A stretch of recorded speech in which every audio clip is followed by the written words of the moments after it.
আমানতের গুরুত্ব। আমানত খুবই গুরুত্বপূর্ণ একটি বিষয়। আমরা যদি দেখি কোরআনুল কারিমে আল্লাহ সুবহানাহু ওয়া তাআলা এই আমানতকে পাহাড়ের উপরে দিতে চেয়েছিল, আকাশের উপরে দিতে চেয়েছিল, কিন্তু সকলেই অস্বীকার করেছে যে আমরা তা বহন করতে পারবো না। মহান রব্বুল আলামিন সূরা আযাবে বলেন, ইন্না আরাদনাল আমানাতা আলাস সামাওয়াতি ওয়াল আরদি ওয়াল জিবাল।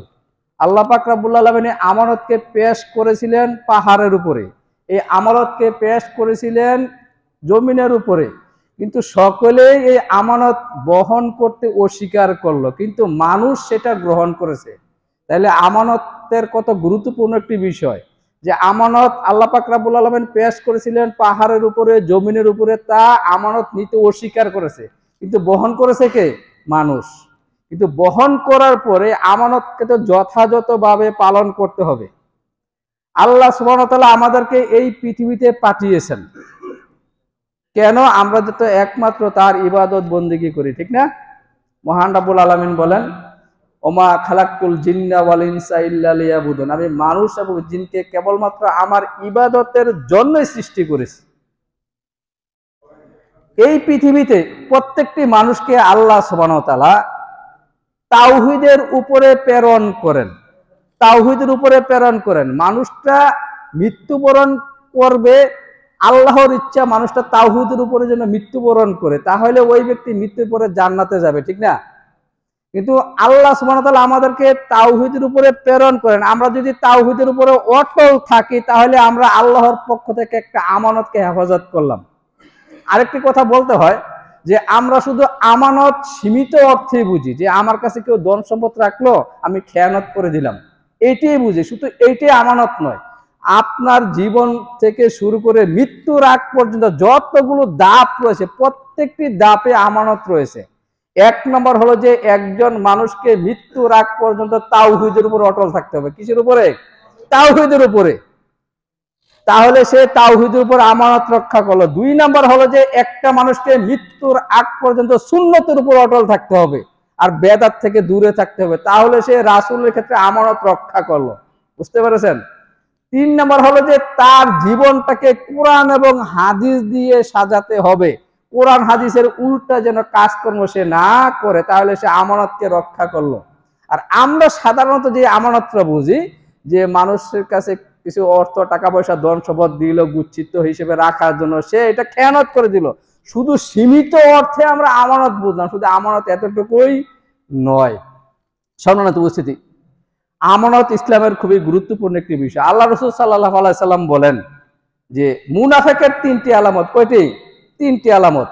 যে এক নম্বর হলো যে ওয়াদা করলে কি করে? ওয়াদা খেলাফ করে, ভঙ্গ করে।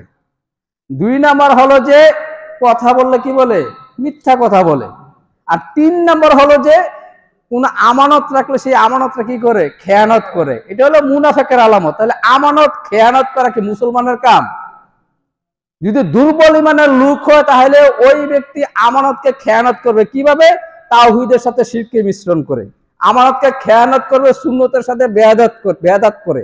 আমানতকে খেয়ানত করবে আল্লাহ পাক রব্বুল আলামিন তার উপরে যে বিধিবিধান নাজিল করেছে, যদি ওই বিধিবিধান পালন না করে, তাহলে সে আমানতকে কি করলো? খেয়ানত করলো। এইভাবে মানুষ আমানতকে খেয়ানত করে পরকালে জাহান্নামের দিকে মানুষ অগ্রসর হয়ে যাচ্ছে। কি বলেন?